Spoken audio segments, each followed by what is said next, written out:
Doha, encore des incertitudes.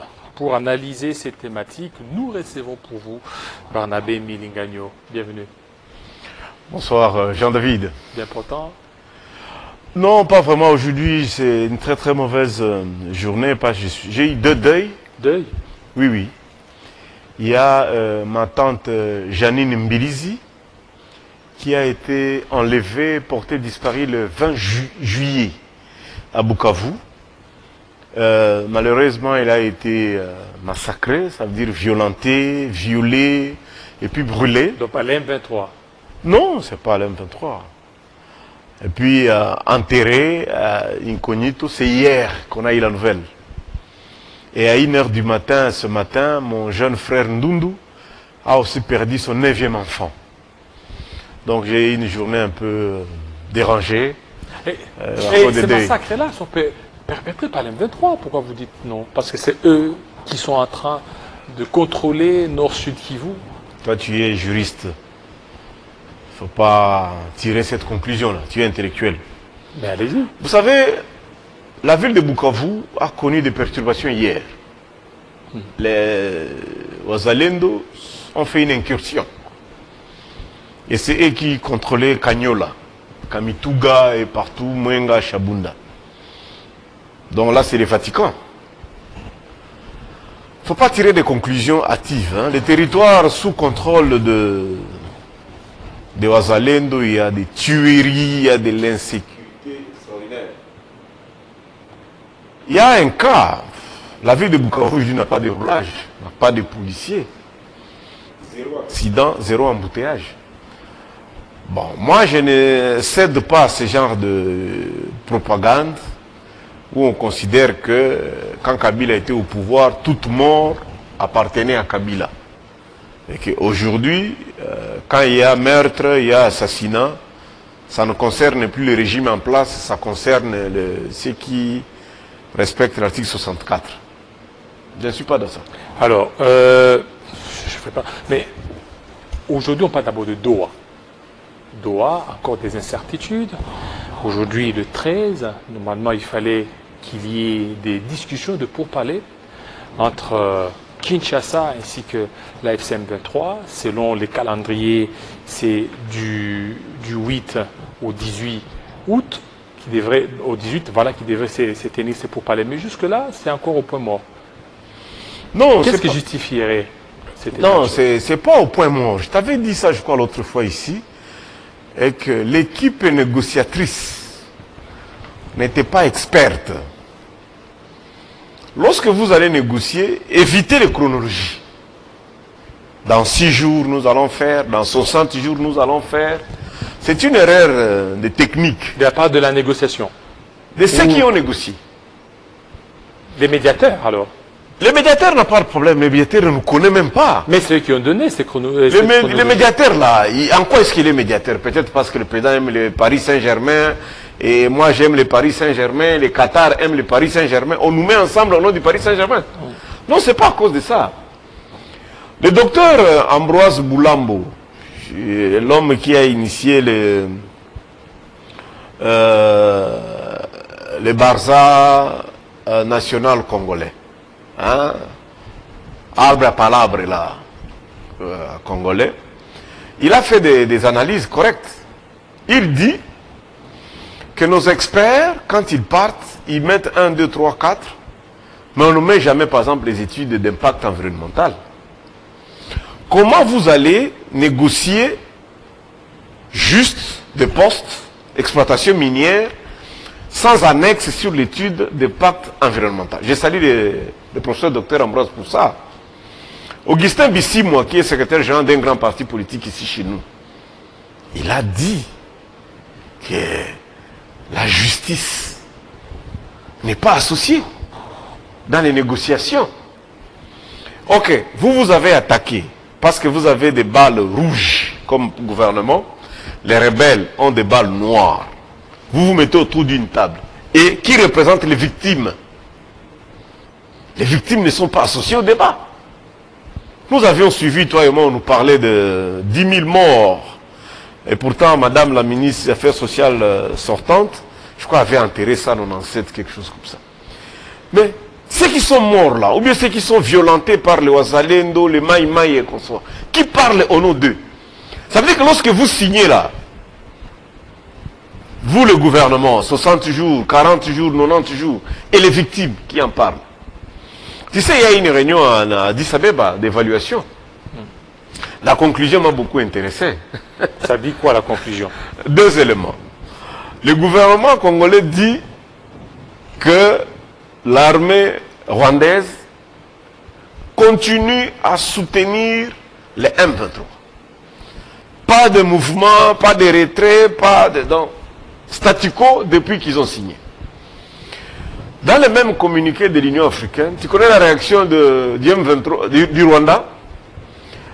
L'armée de la République démocratique du Congo intensifie son appui au FDLR. Conséquence, statu quo. Il n'y aura pas d'avance. Moi, je vous avais déjà dit.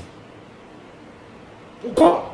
Parce que parmi les préalables, les négociateurs ont soulevé des préalables extraordinaires. Ok, le premier cas, premier préalable. Bon, libérer les prisonniers politiques, politico-militaires de 2 camps. 700 prisonniers. 700 prisonniers du côté... Mais pourquoi tu ne commences pas par les 1227 qui ont été libérés de Goma par la CICR pour Kinshasa, les FRDC et leurs dépendants? On les a vus venir ici et Madame la Première ministre Soumino les avait accueillis à Njili. Est-ce que l'inverse a déjà eu lieu? Donc, lorsque vous allez négocier, faites preuve de bonne foi. De 2 côtés, il n'y a pas de bonne foi. La preuve, c'est la mise en place de l'actuel gouvernement. Vous savez, on a en quoi la mise en place peut être considérée comme mauvaise foi? Parce que le gouvernement a le plein droit de remanier ses animateurs quand il le faut, surtout pour besoin de la cause. Bon, vous savez, on a eu un ministre dans Sama 2 que les gens ont loué ici pour être spécialiste dans les massacres et tueries et des rébellions, ayant des connaissances. On pensait qu'il allait facilement traverser au Rwanda et tuer tout le monde.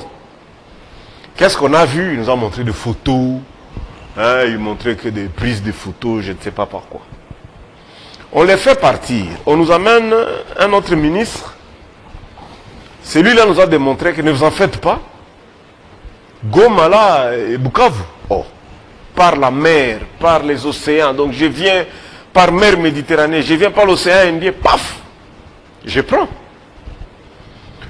Nous avons vu un député qui s'illustrait ici à dire dans les prophéties, dans les planifications, ne vous en faites pas, les 5 voies où les membres du PPRD vont sortir, à Aru, à Kisangani, à Kasumbalesa. Il a fait traquer les gens ici, il a fait arrêter les gens, que les gens vont rejoindre Goma par les airs, par les mers. Un prophète. Aujourd'hui, mais parce qu'il prophétisait, que Bakoleka. Aujourd'hui, on riait d'ailleurs avec le président de l'ADD Congo. On disait, mais écoutez, la carte, la sauce, elle est là. Les dieux de l'homme qui va attaquer par la mer, par l'océan. Vous associez avec l'honorable excellence député à la défense. La guerre est finie. Et l'homme des renseignements.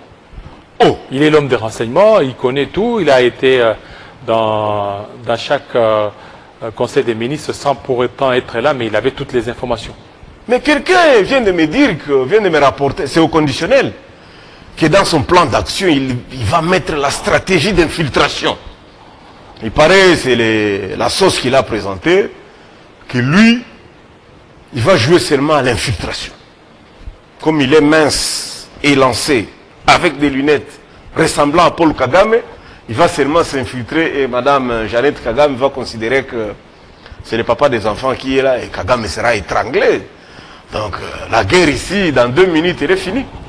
La guerre dans 2 minutes, elle est finie.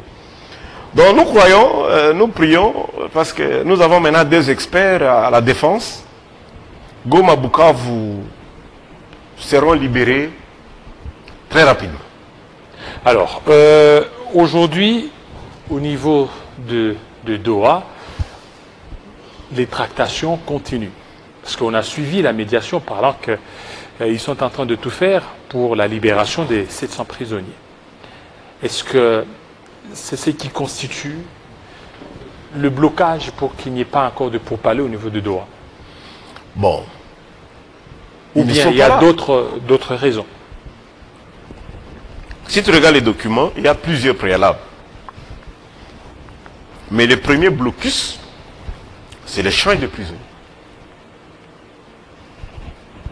Et nous avons vu les délégués sur le lac en train de s'évadrouiller vers Bukavu. Ils ne sont pas à Doha. Les médiateurs là, de Doha, là, on ne les voit pas ici. Hein. Les tractations, là, ça se passe au téléphone ou comment?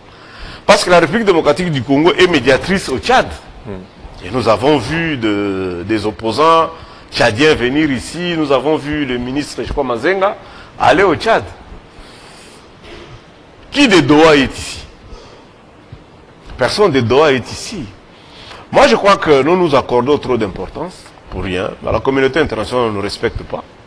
Mais on a vu ce même médiateur nouer des accords militaires avec le Rwanda. Est-ce que ce n'est pas une duplicité de leur part? Ah ben, je crois que nous aussi, on avait le ministre Kabanda qui s'était rendu dans d'autres pays. Un jour, on a vu notre ministre de la Défense aller imiter les armes. Non, nous on parle beaucoup plus d'abord, c'est les médiateurs. Mais oui, les médiateurs... Comment un médiateur, dans un conflit, il noue de partenariat militaire avec l'une des parties? Ils ne vous respectent pas. On ne vous respecte pas. Parce que nous ne sommes pas sérieux. Tu sais que j'ai vu le gouverneur de la Banque centrale, nommé gouverneur de la Banque centrale, un ancien conseiller du président, aller signer aux États-Unis l'exploitation mutuelle ou commune des parcs, ainsi de suite. Quelle était l'annexe? Parce que India Omari, qui a dirigé ICSN, n'était pas dans la délégation. Quelle est l'annexe que ces messieurs-là avaient? C'est-à-dire, nous allons seulement, on nous voit seulement partir à la télé. J'ai vu d'ailleurs le ministre de la Défense au Brésil, en face de la délégation brésilienne. Vous sentez des vieux, des expérimentés, des officiers généraux, mais chez nous que des jeunes filles, des jeunes garçons, qui connaît l'armée, qui connaît...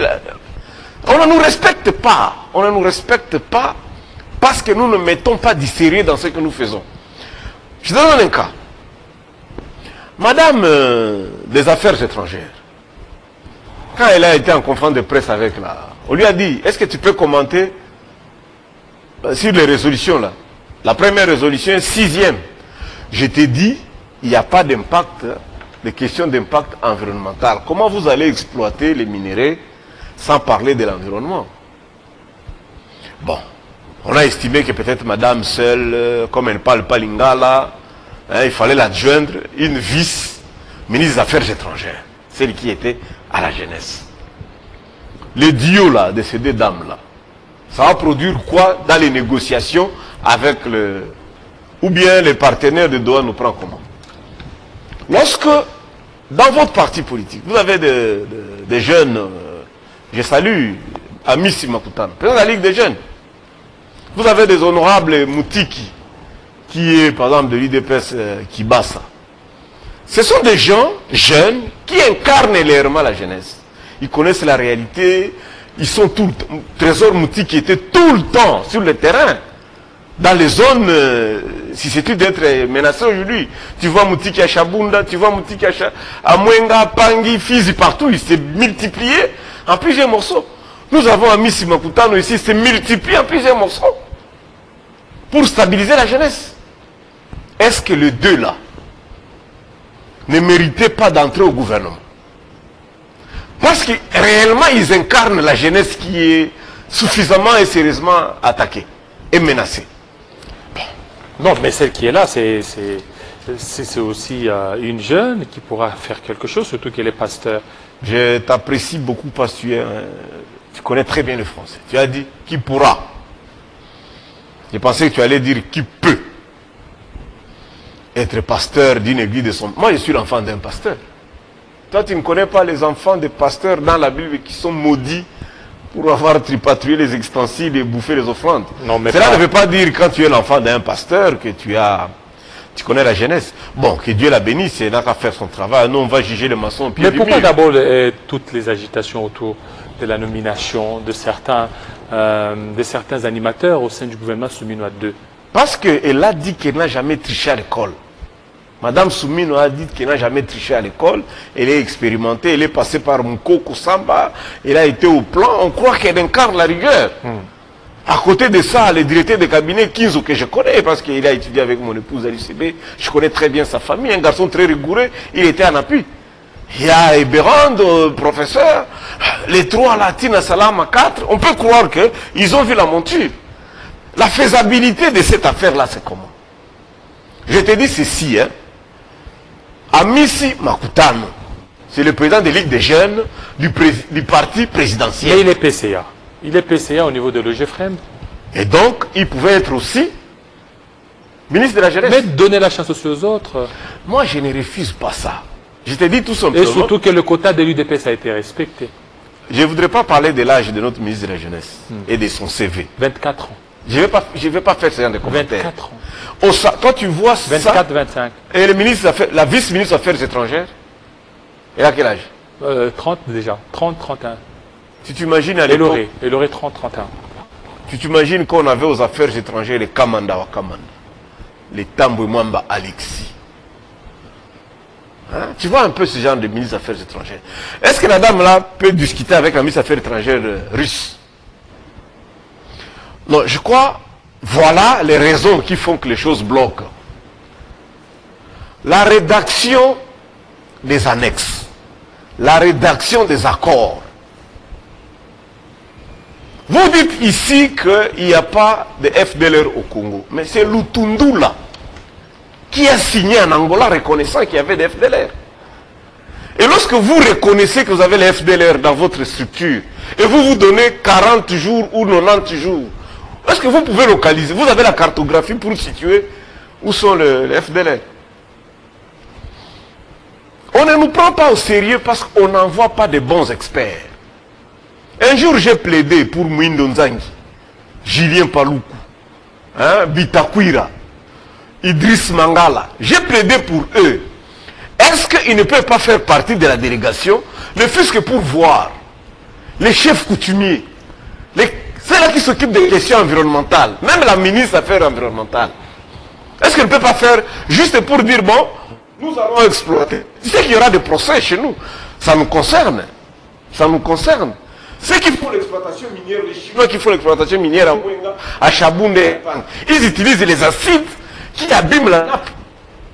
Aujourd'hui, chez nous, il y a des maladies qu'on commence à constater parce qu'on exploite les minéraux avec des acides. À Missis, à Ouvira, partout, à Baraka, quand un camion d'acide a fait l'accident, c'est l'environnement qui est détruit.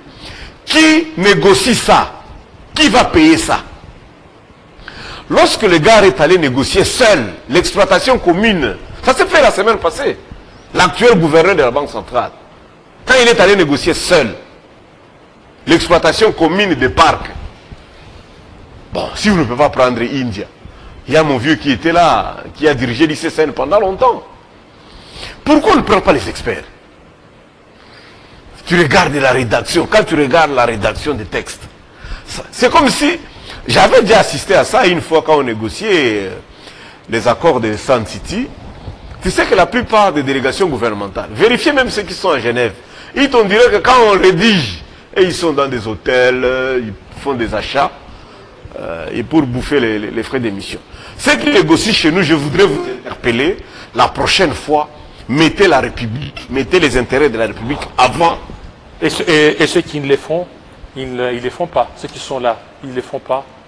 Il n'y a pas les intérêts de la République, mais on a vu la déclaration des principes, on a vu l'accord qui a été signé, l'accord des paix entre le Rwanda et la RDC. Il y a les intérêts du pays. Tu connais le point où on parle de l'environnement?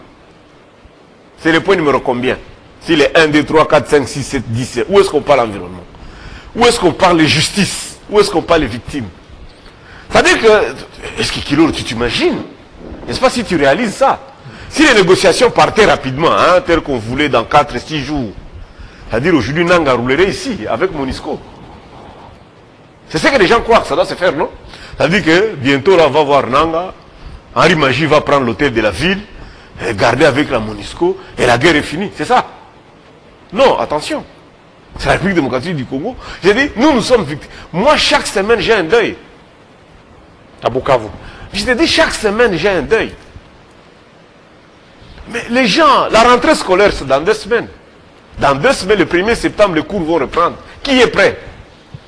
Et donc, lorsque vous allez négocier juste pour qu'il y ait glissement, pour que vous allez dire que non, le président n'a pas, il a juste fait 6 mois de son mandat, hein, il faut négocier pour que ça continue.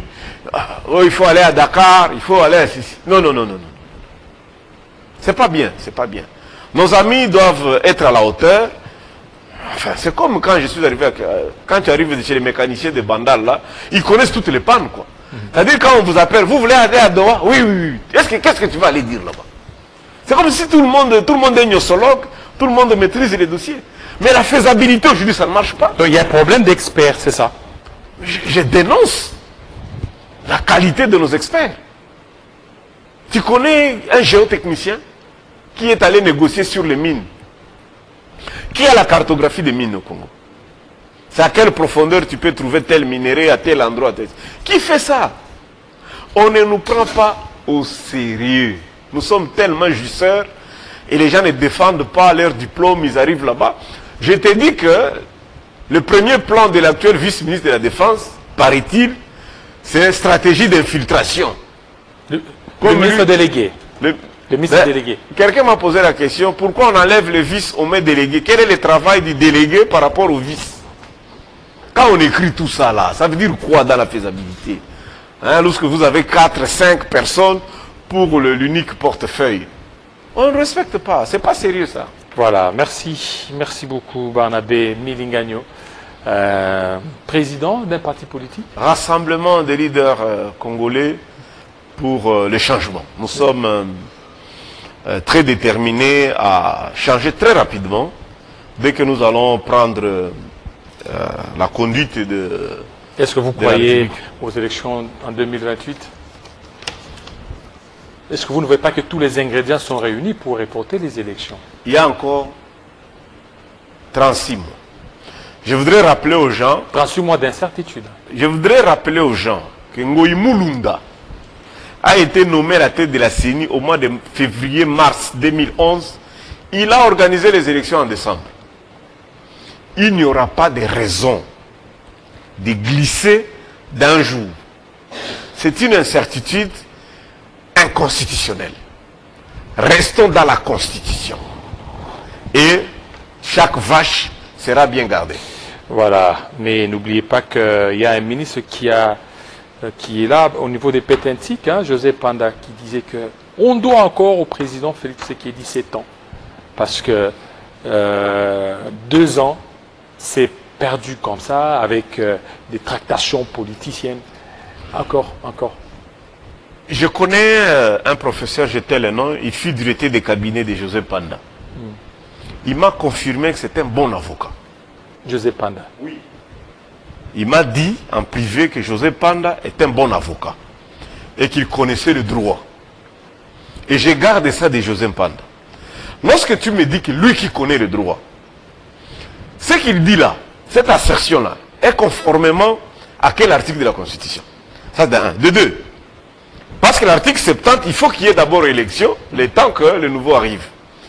J'ai vu un autre excellent citoyen congolais. Lors de sa remise et reprise, il a dit qu'il va doubler les budgets. Par quel mécanisme un ministre de budget peut doubler les budgets? Parce qu'il n'est pas générateur de recettes. Encore moins... Le générateur de recettes, c'est le ministre des Finances. L'autorité budgétaire. Oui, mais il est... Encore moins l'autorité budgétaire. L'autorité budgétaire, c'est le Parlement. L'Assemblée nationale, le Parlement. Mais là, lui, intellectuel, je regrette Steve Kivota depuis qu'il a quitté. Comment un ancien Premier ministre, un ancien ministre du budget, tu fais la remise et puis tu promets que nous allons quitter de 16 milliards à 32 milliards. Par quel mécanisme? Voilà. Donc, quand on arrive devant le pouvoir, on croit en disant ça, on aide le président de la République ou on aime le président de la République. C'est une faute. Je termine en remerciant le président Bahati Lukwebo. La dernière fois quand j'étais ici, celui qui m'a succédé a vociféré, il a profané des injures, de mauvaises interprétations des choses. Et la même nuit, j'ai lu un communiqué de l'AFDC le suspendant. Et l'autorité morale de l'AFDC, l'honorable sénateur Bahati Lukwebo, a pris les choses en main. Je voudrais vous saluer pour cette manière d'éduquer les communicateurs. Merci beaucoup, Barnabé. Merci à vous, fidèles téléspectateurs. Vous aviez raison de nous suivre. D'ici là, ça sera 19h à Kinshasa, 20h heure de Mwenga, 20h heure de Goma. Restez branchés sur Télé 50. À très bientôt.